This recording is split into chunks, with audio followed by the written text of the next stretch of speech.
अब दोनों को पहले अगर समझें एक बार फिर से, तो रिफ्लेक्शन का मतलब क्या है कि जब कोई एक प्रकाश की किरण या जब कोई एक प्रकाश किसी चमकदार सतह पर पड़ता है तो चमकदार सतह उस प्रकाश को दूसरी ओर ट्रांसफर कर देता है। जैसे हम कभी कभी ये बैठे देखते हैं कि अगर हमारी घड़ी पर कोई एक प्रकाश आकर पड़ता है तो उसका एक रिफ्लेक्शन हमें सामने वाली दीवार पर देता है। जैसे अपन क्या कह सकते हैं कि वो एक परावर्तन है या वो एक रिफ्लेक्शन है।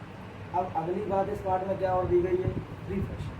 रिफ्लेक्शन का मतलब है अपवर्तन। अपवर्तन का मीन क्या होगा, अपवर्तन के जब एक प्रकाश की किरण किसी एक माध्यम से दूसरे माध्यम में आती है तो वो कुछ मुड़ी हुई दिखाई देती है। वो सिर्फ प्रतीत होती है, ऐसा दिखती है, लेकिन वो मुड़ी हुई दिखाई देती है। जैसे एक सरल उदाहरण अगर कहा जाए, कई बार देखा कि एक गिलास में थोड़ा सा पानी भरा है और उसमें एक नींबू डला है, और अगर हम बाहर से देखते हैं तो वो नींबू का साइज हमें बड़ा दिखाई देता है, और अंदर अगर हम उस नींबू को निकाल के देखें तो वो एक्चुअल साइज का होगा जो वो साइज है। तो वो क्या है कि एक माध्यम से दूसरे माध्यम में जब जाते हैं तो प्रकाश की किरण कुछ मुड़ी दिखाई देती है, लेकिन वो मुड़ी वास्तव में नहीं होती। तो ये दो उदाहरण हमें यहाँ पढ़ने थे।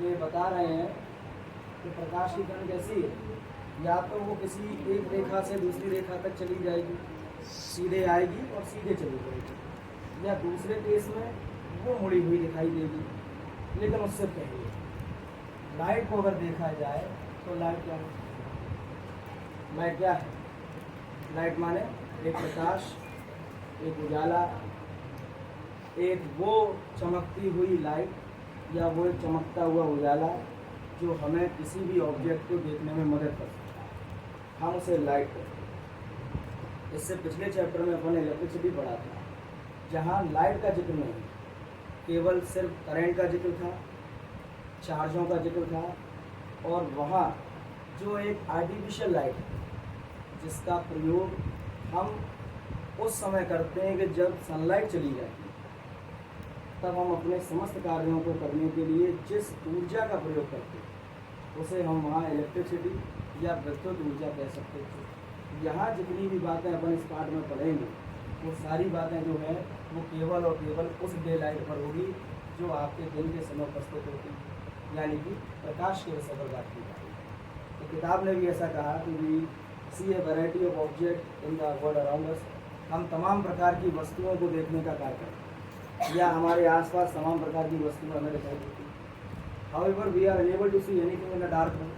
अगर हम किसी एक अंधेरे कमरे में चले जाएं तो वहाँ हमें कोई भी चीज़ दिखाई नहीं देगी। कब तक, जब तक हम वहाँ लाइट को नहीं जलाते। तो जैसे ही लाइट आती है उस कमरे में रखी हुई चीज़ें विजिबल हो जाती हैं, यानी कि वो चीज़ें पहले से वहीं रखी थी, केवल हमें दिखाई क्यों नहीं दे रही थी, क्योंकि लाइट की वजह से जो इमेज बनने का कार्य था वो हमारे आँखों द्वारा नहीं किया जा रहा था। हमारी आँख पर भी एक लेंस है, हमारी आँख एक कैमरे की तरह कार्य करती है कि जब तक वो प्रकाश उस लेंस से अंदर नहीं जाएगा तब तक कोई भी पिक्चराइजेशन या कोई भी पिक्चर हमें बनती हुई दिखाई नहीं देगी। हमारी आँखें सफ़ेद रोशनी के कार्यों को करने के लिए बनी हुई है। यानी अगर हम रात को भी अगर देखें, या इस समय अपन एक कमरे में बैठे हैं, डे लाइट हमें नहीं मिलती, आर्टिफिशियल लाइट का हम प्रयोग कर रहे हैं, तो वो जो ब्राइटेस्ट लाइट आ रही है वो हमारे आँखों के द्वारा अंदर जा रही है और हमें सारी चीज़ों को दिखाने का कार्य कर रही है। उन्होंने ये कहा कि the reflected light when received by our eyes unable to see things, so we are able to see through the transparent medium as light is transmitted through it. There are number of common wonderful phenomena associated such as the image formation by mirrors, twinkling of stars, and the beautiful color of the rainbow. इस पाठ में हम light के द्वारा वातावरण में होने वाली कुछ घटनाओं के विषय में समझेंगे, जैसे बरसात के दिनों के बाद रेनबो का बनना, तारों का टिमटिमाना, आसमान का रंग नीला क्यों दिखाई देता है, पानी का रंग नीला क्यों दिखाई देता है। ऐसी बहुत सारी फिनोमेनाओं को हम पढ़ेंगे तो ये बताएंगे कि सारी फिनोमेनाएं केवल क्या है, एक प्रकाशीय घटनाएं हैं जो हम और हमारे वातावरण के द्वारा की जा रही हैं। क्योंकि हम जिस वातावरण में हैं या हम जिस वातावरण में रहते हैं वो वायुमंडल का क्षेत्र है। जमीन से 3 किलोमीटर ऊपर आने पर हम वायुमंडल में आ गए। तो वायुमंडल में तमाम प्रकार की गैसें हैं और गैसें भी एक मीडियम का कार्य करती हैं। तो जब माध्यम बदलेंगे तो बहुत सारी प्रकाश की किरणें भी बदलती हुई दिखाई देंगी। अब एक मुख्य बात को देखा जाए कि इस पूरे चैप्टर में हमें कुछ बातों को पढ़ना है कि बहुत सारे ऐसे टर्म अपन को मिलेंगे जो रिफ्लेक्शन के द्वारा कार्य करें। जैसे सारे मिरर्स रिफ्लेक्शन के नियम को फॉलो करेंगे। अगर हम लेंसों की बात करें तो वो रिफ्रैक्शन पर पहुंच जाएंगे। तो सबसे पहले समझाने के लिए इस बात को, जो पहला टॉपिक पार्ट का शुरू हुआ, जहाँ से अपना पार्ट शुरू होगा 10.1 रिफ्लेक्शन ऑफ लाइट, कि रिफ्लेक्शन ऑफ लाइट क्या होता है। एक बात हम याद रखेंगे, उन्होंने कहा कि हाईली पॉलिश सरफेस एरिया है सच एज मिरर। एक नियम हमने बहुत पहले छोटी क्लास में पढ़ के रखा था।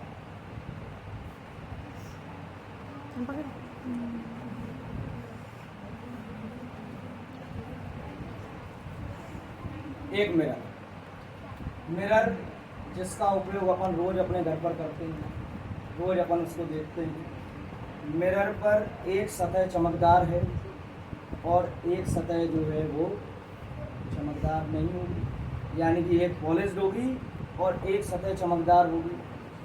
अब आपने अभी क्या पढ़ा, कुछ देर पहले केवल इतनी सी बात अपन ने पता करी कि जितनी चमकदार सतह हैं, जिन्हें हम स्पाइकल सरफेसेस कहते हैं, जितनी चमकदार सतह है या क्रिस्टल ऑब्जेक्ट जो भी हैं, वो प्रकाश को लेंगे और उसका ट्रांसफ़र कर देंगे। जैसे एक मिरर पर जब कोई एक प्रकाश की किरण आती है और वो एक निर्धारित स्थान पर टकराती है, जिस स्थान पर टकराएगी उसी स्थान से वो वापस चली जाएगी।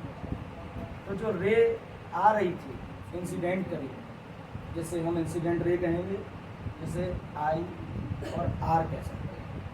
टकराने के बाद बेटा वो जिस एंगल से आई थी उसी एंगल से वापस चली गई, उसे रिफ्रैक्टेड रे कह रहे हैं।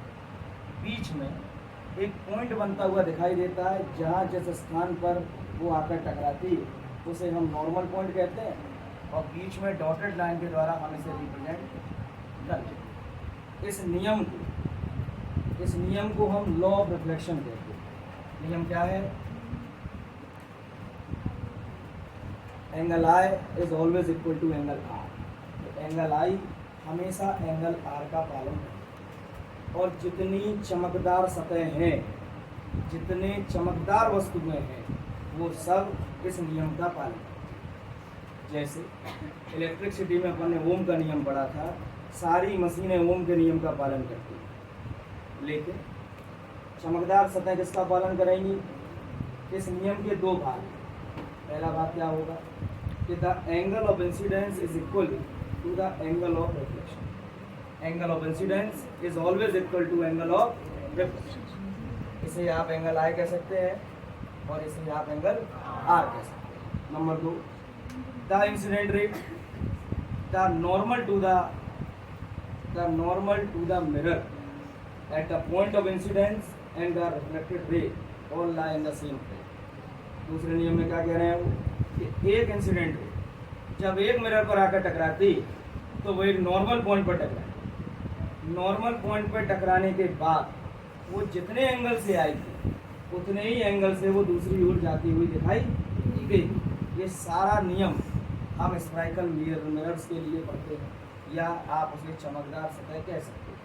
आगे देखते हैं कि these law of reflection are applicable to all types of the reflecting surfaces including spherical surfaces।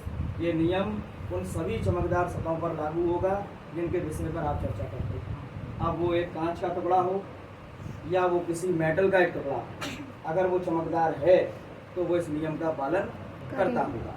जैसे कांच को चमकाना आपने बहुत बार देखा है, लेकिन अगर कभी कोई बर्तन स्टील का रखा हो तो वो भी चमक पैदा करता हुआ दिखाई देता है। क्यों? क्योंकि वो भी एक चमकदार सतह है। और इस प्राकृतिक वातावरण को अगर देखो तो आप चंद्रमा को देख सकते हैं, जो एक चमकदार सतह है या एक चमकदार आर्टिकल है, कि वो दिन भर सूर्य के प्रकाश को एब्जॉर्ब करता है और रात में उसको ही रिफ्लेक्ट करता है। और हम किस पर चर्चा कर रहे थे? रिफ्लेक्शन। तो रिफ्लेक्शन और रिफ्लेक्ट एक ही बात है कि जितनी एनर्जी इसके पास आई है वो रात्रि में सारी एनर्जी को बाहर निकाल देगा। एक बात। तो you are familiar with the information of image by the plane mirror. हम प्लेन मिरर पर बनने वाली इमेजों से फेमिलियर हैं। क्यों? प्लेन मिरर हम सब अपने घर पर देखते हैं। अब प्लेन मिरर पर जो इमेज फॉर्मेशन है उसके कुछ नियम हैं, या प्लेन मिरर पर बनने वाली इमेजों की प्रॉपर्टी क्या होगी, उनका नेचर क्या होगा, पोजीशन क्या होगा। इस पूरे सेक्शन में हम हमेशा जब भी कोई बात करेंगे तो मिरर की 3 बातों पर चर्चा करेंगे कि मिरर का पोजीशन, मिरर का नेचर क्या होगा,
अपने आप उस वाहन को side.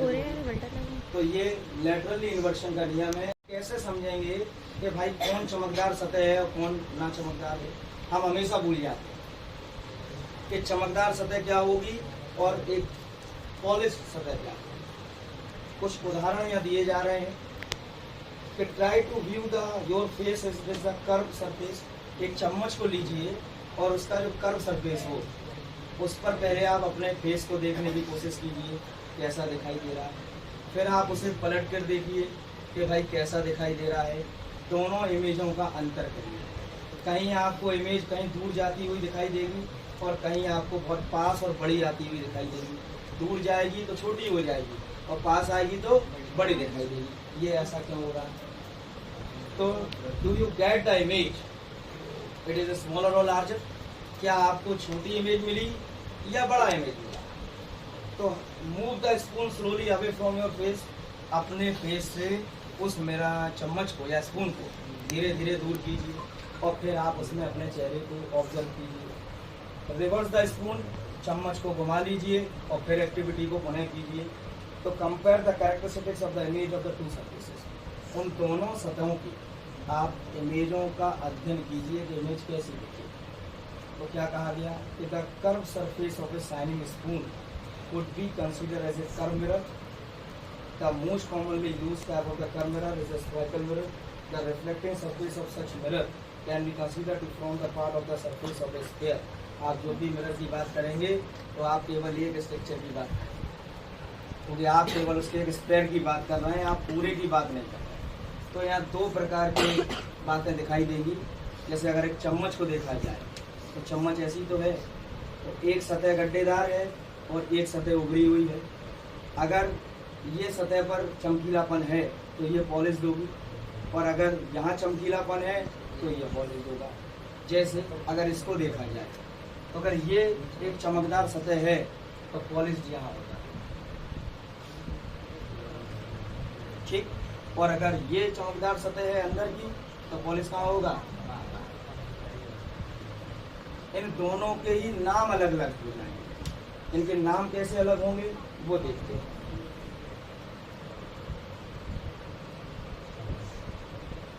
whose reflecting surface are spherical are called spherical mirrors. We shall now study about the spherical mirror in more detail. अब इनकी चर्चा करने के लिए नया हेडिंग आया। तो the reflecting surface of a spherical mirror may be curved inwards, यानी कि जब वो उभार कैसा हो? अंदर की हो। जैसे चम्मच आपने देखी तो चम्मच का वह भाग जिस पर अपन भोजन रखकर खाते हैं तो वो अंदर गड्ढेदारी तो होता है।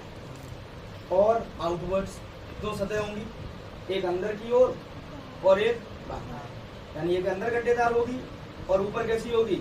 उभरी हुई। दो सतह हुई। अब इनके नाम याद रखो। A spherical mirror whose reflecting surface is curved inwards, यानी कि एक वह सतह जिसमें चमकदार सतह कहाँ हो? अंदर की हो। इनवर्ड्स, अंदर की हो। जैसे चम्मच का अगर जिक्र चल रहा है तो चम्मच का वह भाग जिस पर हम भोजन रखकर खाते हैं वो उसके अंदर की सतह है, इनवर्ड्स। तो that the face toward the centre of the sphere is called a concave mirror. इसे आप क्या कहोगे? कॉनकेव। और अब इसका जस्ट अपोजिट क्या होगा? आउटवर्ड्स अगर ग्रोथ है तो वो कॉन्वेक्स होगा। या अब आप चम्मच पर आ जाइए फिर से, तो चम्मच की वह सतह जिस पर आप खाना रखकर खाते हैं वो तो हुई कॉनकेव, और जो उसके पीछे उल्टी उभरी हुई सतह दिखाई दी वो हो गई। तो अगर यहाँ फिर से अपन देखें तो ये कैसा हुआ? कॉनकेव। और ये कैसा हुआ?